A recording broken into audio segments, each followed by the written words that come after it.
Selamat pagi anak ibu semua, apa kabar? Semoga kita semua dalam keadaan sehat ya nak. Nah, hari ini kita bertemu kembali di video pembelajaran kita pada hari ini, yaitu dari tema yang keenam, perubahan energi, subtema yang ketiga, energi alternatif, pembelajaran yang pertama. Nah, anak ibu, sebelum kita mulai pembelajaran pada hari ini, ibu mau bertanya, siapa yang tadi pagi cepat bangun, sudah mandi, sudah ready untuk menerima pembelajaran yang diberikan pada hari ini? Ibu harap kamu semua sudah mandi ya nak ya, sudah bersih, sudah siap untuk menerima pembelajaran hari ini.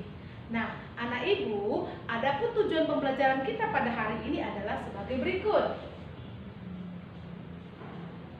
Nah, anak ibu, awalilah hari ini dengan doa dan akhirilah nanti pembelajaranmu juga dengan doa, supaya apapun yang kamu kerjakan sepanjang hari ini semua dapat berjalan dengan baik dan lancar ya anak ibu. Nah, anak ibu, tetaplah semangat, rajinlah belajar, dan ingat, tetap bacalah buku pos tematik kamu, supaya kamu pun semakin memahami pembelajaran yang kamu terima pada hari ini. Terima kasih, selamat bekerja, Tuhan Yesus memberkati. Pagi anak ibu semua, kita bertemu kembali di subtema 3, pembelajaran yang pertama, yaitu mengenai energi alternatif. Ibu harap kamu semua sudah ready, sudah siap menerima pelajaran hari ini, sudah mandi ya nak ya. Baik, kita mulai dengan energi alternatif. Kebutuhan manusia akan energi semakin lama semakin tinggi. Hal ini dikarenakan penduduk dunia semakin banyak, juga karena perkembangan teknologi yang semakin pesat. Perkembangan teknologi membutuhkan banyak energi. Bahan bakar minyak atau disebut juga dengan BBM adalah energi yang penggunaannya paling besar selama ini. Karena terlalu banyak digali, maka persediaannya semakin sedikit. Untuk mengatasi hal tersebut, dicarilah berbagai energi alternatif. Tujuannya untuk menggantikan bahan bakar minyak. Marilah pelajari energi alternatif dan manfaatnya.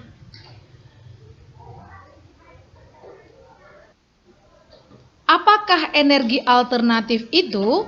Energi alternatif adalah sumber energi yang dapat menggantikan bahan bakar minyak atau BBM. Pencarian dan penggunaan energi alternatif sebenarnya sudah lama diupayakan manusia. Namun hingga saat ini usaha tersebut belum diperoleh secara maksimal. Akan tetapi penggunaannya semakin meningkat. Usaha ini dilakukan karena semakin sedikitnya persediaan bahan bakar minyak.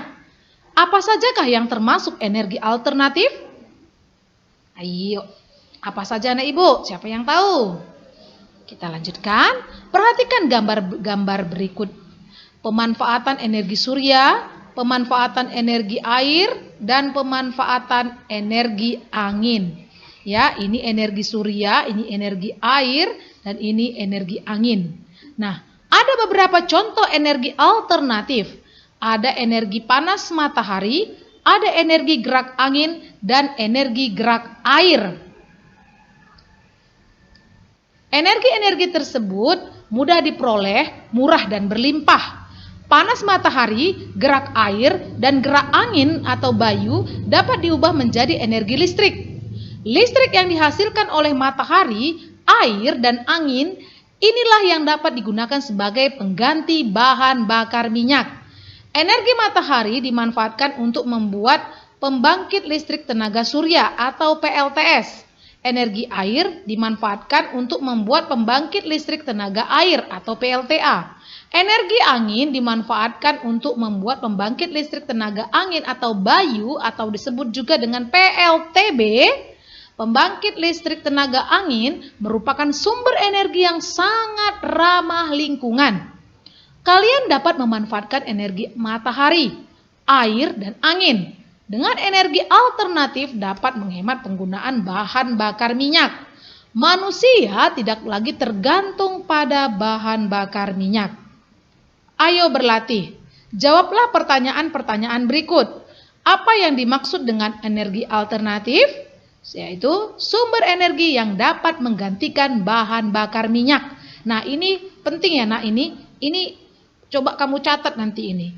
Yang berikutnya, yang nomor 2 yaitu mengapa perlu energi alternatif? Yaitu energi alternatif diupayakan untuk menjaga kesediaan BBM. Nomor 3, apa sajakah yang termasuk sumber energi alternatif? Energi panas matahari, energi gerak angin, dan gerak air. Berikan satu contoh penggunaan energi alternatif. Membuat pembangkit listrik tenaga air. 5. Apa akibatnya jika tidak ada energi alternatif? Jika tidak ada energi alternatif, kita akan tergantung pada BBM yang kesediaannya terbatas. Dengan demikian, suatu saat sumber energi itu akan habis. Nah, jika sudah habis, kita sudah sulit untuk mendapatkannya, ya nak ya, karena itu adalah sumber energi yang tidak dapat diperbaharui. Angin merupakan contoh energi alternatif. Angin ada di mana-mana. Ada banyak contoh kegiatan pemanfaatan angin. Angin dapat digerakkan layang-layang. Pernahkah kalian bermain layang-layang? Bermain layang-layang biasanya dilakukan di tempat yang lapang. Tempat yang lapang membuat kita bergerak lebih leluasa. Tempat yang lapang biasanya banyak angin. Semakin banyak angin, semakin cepat terbang dan bergerak layang-layang. Ayo berkreasi. Kalian dapat bergerak lebih leluasa. Tempat yang lapang biasanya banyak angin. Semakin banyak angin, semakin cepat terbang dan bergeraknya layang-layang. Perhatikan jenis layang-layang berikut. Nah, ini ada 2 gambar layang-layang. Ini pertama, ini yang kedua. Ya, perhatikan gambar layang-layang ini. Biasanya anak laki-laki paling senang bermain layang-layang. Kita lanjutkan. Layang-layang digambar dan diberi hiasan agar menarik. Garis digunakan untuk menghias layang-layang. Bidang juga digunakan untuk hiasan tersebut. Layang-layang tersebut memiliki warna yang berbeda. Warna, garis, dan bidang menjadi motif dalam gambar layang-layang. Cobalah menghias gambar layang-layang berikut. Gunakan garis, bidang, dan warna sesuai keinginanmu. Nah, ini ada layang-layang.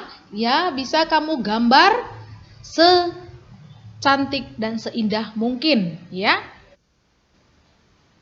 Kita lanjutkan. Bermain layang-layang juga membutuhkan energi. Semakin lama bermain, maka semakin banyak energi yang dibutuhkan. Perhatikan contoh dan penentuan waktu berikut. Udin bermain layang-layang dari pukul 15.30 sampai dengan pukul 16.30. Lama waktu dapat digambarkan sebagai berikut. Nah, dia bermain layang-layang pukul 15.30. Ini dia pukul 15.30. 15.30 sama dengan pukul setengah 4 sore. Pukul 16.30 sama dengan pukul setengah 5 sore. Maka lama Udin bermain layang-layang dari setengah 4 ke setengah 5 berarti 1 jam. Berarti 1 jam itu sama dengan 60 menit. Maka lama bermain layang-layang adalah 60 menit atau 1 jam. Benny bermain layang-layang dari pukul 15.30 sampai dengan pukul 16.45. Nah, 15.30 ini sama dengan setengah 4 sore. Pukul 16.45 berakhir dia bermain. Maka lama Benny bermain layang-layang adalah, ini lihat, ini dia bermain layang-layang mulai pukul 15.30. Inilah gambar jarum jamnya. Dan berakhir pada pukul 16.45, inilah jarum jamnya. Maka lama bermainnya adalah berapa menit? 1 jam 15 menit. Edo bermain layang-layang dari pukul 15.30 sampai dengan pukul 16.30. Lama Edo bermain layang-layang adalah berapa menit? Ya, dia bermain layang 15.30. 15.30 sama dengan setengah 4. Ya, setengah 4 sampai pukul 16. Berarti setengah 4 dia selesai bermain pada pukul 16. Maka lama bermainnya berapa lama? Ya, berapa lama nak Ibu? 30 menit, ya. Siti bermain layang-layang pada pukul 16.30 sampai dengan pukul 17. Maka lama Siti bermain layang-layang adalah berapa? 30 menit. Ya, anak Ibu ya. Nah, nanti kamu jawab. Isikan hasil jawabanmu pada tabel berikut.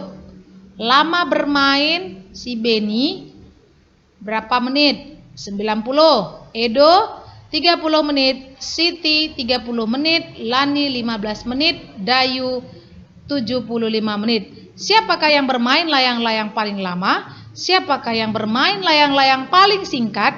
Urutkan nama berdasarkan lama bermain layang-layang. Mulai dari yang paling lama adalah siapa? Yang bermain layang-layang paling lama adalah Beni dan Dayu. Yang bermain layang-layang paling singkat adalah Lani. Urutkan namanya berdasarkan lama bermain. Maka Beni, Dayu, Udin, Edo, Siti, dan Lani. Nah, anak ibu, kamu sudah mengetahui pelajaran hari ini. Ibu harap kamu dapat memahami pelajaran yang ibu sampaikan pada hari ini. Dan banyaklah berlatih di rumah. Bacalah buku bos tematikmu yang 3F. Pada pembelajaran yang pertama, subtema yang ketiga, dan selamat bekerja. Tuhan Yesus memberkati. Terima kasih.